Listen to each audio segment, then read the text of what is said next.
Hey guys, TwoFace here, and welcome back to the Community Showcase, the show where we take popular map makers from the game Zapekist and ask them to show us their favorite of their tracks that they've made. On today's episode, we have me being interviewed by Cosmo. Oh wait, this is my 1,000 sub special. Oh okay, well that's a little awkward. This intro just got really weird. Well, I mean, here's the video, I guess. Welcome, ladies and gentlemen, to the annual Zapekist Builder Talkathon Gala, where we discuss your childhood trauma and figure out how it contributed to you being one of the best Zapekist track builders out there. Oh no. It is going to be wonderful. I'm already crashing. How are you doing, TwoFace? I'm doing well. I mean, with that intro, I'm doing good, I guess. I didn't know we were going to discuss my childhood traumas, but well, I guess we don't have what you want to talk about. That can be a Patreon video, you know. A Patreon video, that's yeah. Right, pay to listen to my childhood traumas for $5.99.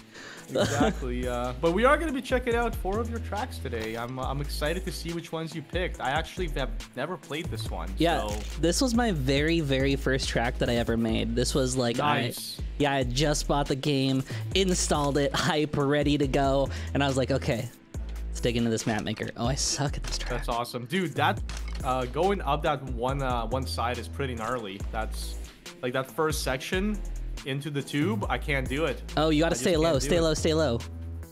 Yeah, you can't go high. You gotta stay as low as possible. I was trying to go high so that I can have more space to go low, you know, but I guess it doesn't work that way. Yeah, no, you want to try to stay as close to those corners as you can the whole time. This is like, I've always made challenging tracks, you know, like obviously. I was gonna say, like, what were your thoughts building like this first track of yours? What did you know? Well, I kind of wanted what inspired you? I wanted to make like a track that people could try to get better at slowly, and then if you look, all of these sections are actually colored differently.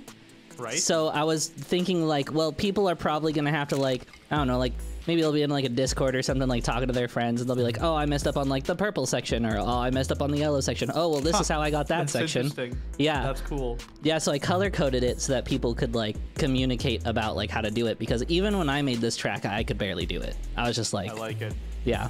Yep, the green section is kicking my butt quite a bit right now, so it's pretty tough. All right, well, I'm about to get a pretty decent time here, so I'm gonna come look at you, I think. How did you end up finding Zapekist? Like, what actually got you to you know, buy the game and start making the maps? Well, I had been subbed to you and Con for a while already at that point, because I watched your guys' series on Scrap Mechanic, because I really enjoyed Scrap Mechanic. And I just like saw the game and I was like, this looks weird and fun, and I've been craving something kind of sandboxy lately, and nothing's been scratching that itch. And this level editor looks like simple enough that I think I could get into it, and I think I just clicked, you know? It was fun. Yeah, so I liked it. There you go, guys. Now you know TwoFace's origins, how it all started. Yeah, I'm really just a big Con and Cosmo stalker. Oh man. That's my secret. Right. So what did this track teach you? Like, after building this track, what were your thoughts on, like, you know, your second track, how you were gonna do that? Is there anything that you immediately figured out, or immediately like, hated, or a lot more like tech elements on this track than I wanted there to be. I wanted there to be like a lot more flow. Like, obviously, like when you first start in, you like bump your back wheels and it slows you down a ton and feels really like bad.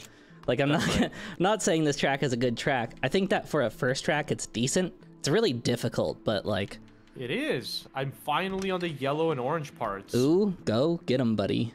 Oh no. You did the inner wall ride, you monster. The inner wall ride? No, I didn't. That actually, so that's on the orange piece? Is that what you're talking about?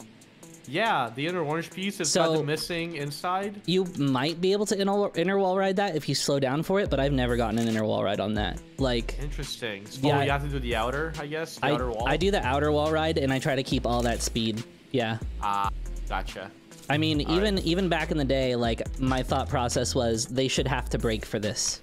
You know, like I wanted the track to have like all elements of racing. Like I wanted you to have to brake for things. I wanted you to have to like try to conserve speed for things. I wanted you to have to like struggle on certain turns. You know what I mean? Like, for sure. I didn't want it to feel like a theme that you carry throughout all your tracks, or I kind of laid off the braking so much, honestly. There are some tracks that I've released where braking has been like, I would have thought braking had been, oh man, I would have thought braking would have been necessary. But it turns out like people are just better than me at the game and figured out that braking wasn't necessary. You got this, Cosmo? That's no. Right. No, man. That's it. GG's. GG's, Cosmo. I won with the water. I think I only got one finish. It was a solid one, though. Hey, you got a finish, though, so that's good. Just farming wins off me, no big deal. Yeah, no big. It's fine. 1,120. Let's get 1,121. Let's do it. All right, let's see what TwoFace's second track of choice is. So this was like my first popular map. Like, all right. I released this right around the time I started hanging out with Ronan.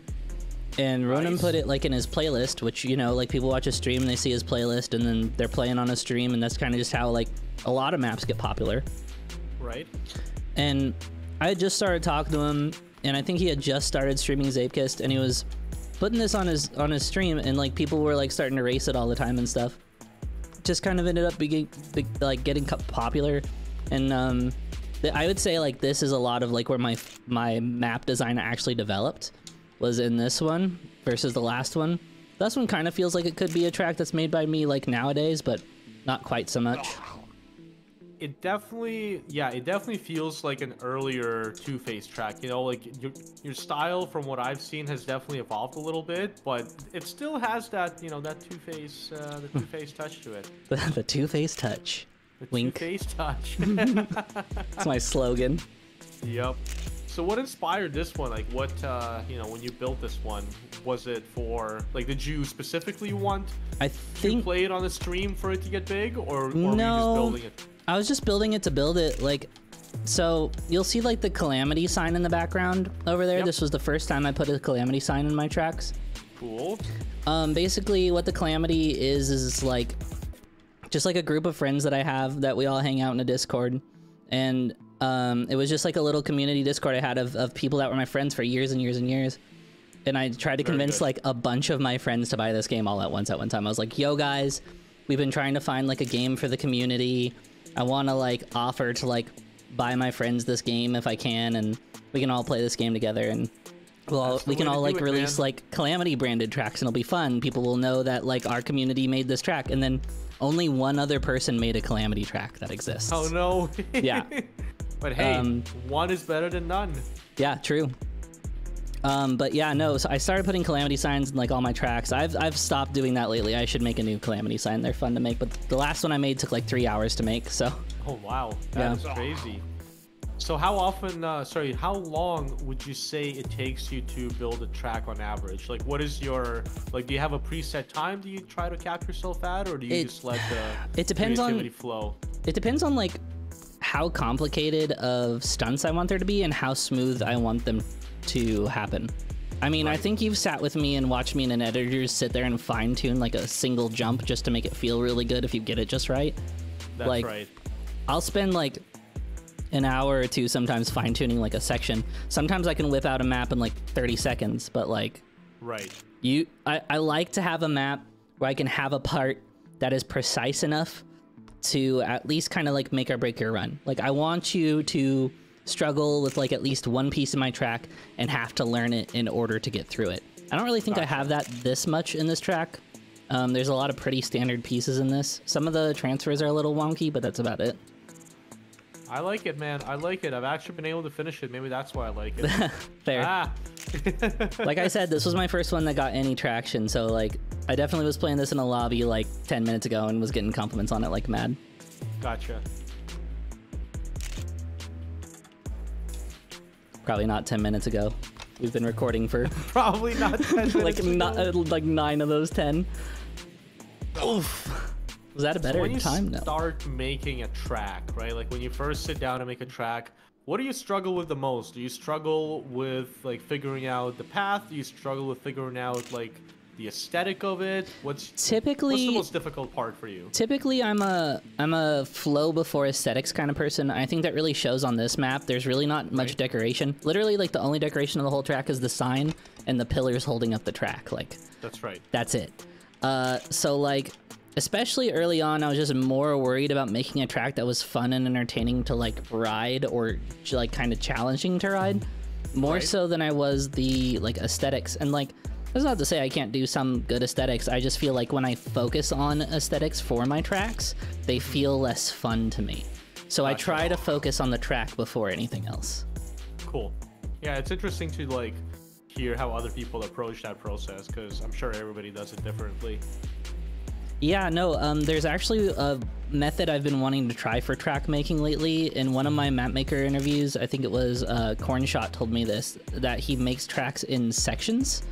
So he'll like make a chunk that flows really well with itself, and then he'll build another chunk that flows really well with itself, but he'll decorate in those chunks too. So he'll finish his decoration in that section and then move to the next chunk over. And I was like, man, that sounds like a good like balance of like how to keep flow, but how to make it look good too. Nice. Ooh, Calamity Corruption. This is this one. This is just one of my personal favorites. This was around the time that CTR was actually founded. And I was just making tracks to challenge the guys in CTR. So like this track is really heavy on the looking for a jump and landing in the correct spot kind of feel. Okay. There's like a sideways jump, I'm on it right now, where like you want to try to land at the top of the other jump, like pretty high up. And it was just kind of like meant to like help you fine tune just like less the like mechanical complexities of your Zapkus, but just like feeling how your Zapkus moves in reaction to certain inputs and stuff like that. Gotcha. Gotcha. Now the real question that everybody's probably wondering, are the cubes real? Like, are they like... Can you hit them? Yes, you can definitely hit them. This was before before the intangible blocks. This was before they added the no-clip blocks, yes. So these are actually really strategically placed. You'll notice that they're like kind of all around you, but like you still the can't... paths where you need to go, they're gone. Out, yeah. If you're on a bad line, you'll hit one. Like, if you're going where you're obviously not supposed to go. And I sat here and I made sure that like, if you take a certain jump late, or if you take it wrong, or like whatever, I gave you lots of clearance, but I still wanted it to feel like you were traveling through these. This one actually, I struggled with. I was not liking this track at all when I built it.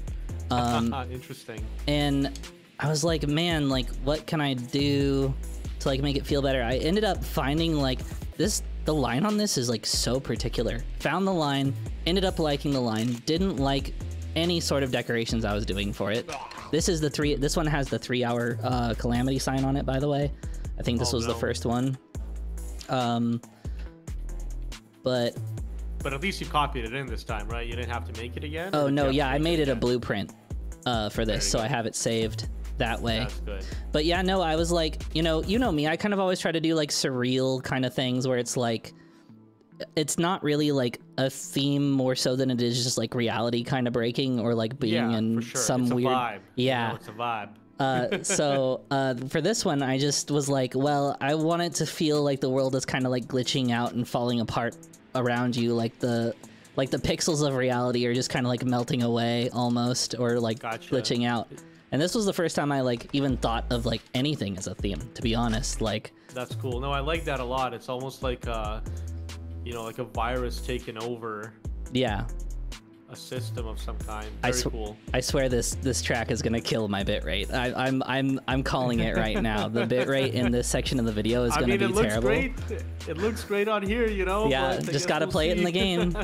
I am not gonna beat that time. That's my PB, by the way. I've never gotten a 55 on this track. I literally watched Seabad get a 54 earlier, and that was insane. Goodness. No. Wild. 53.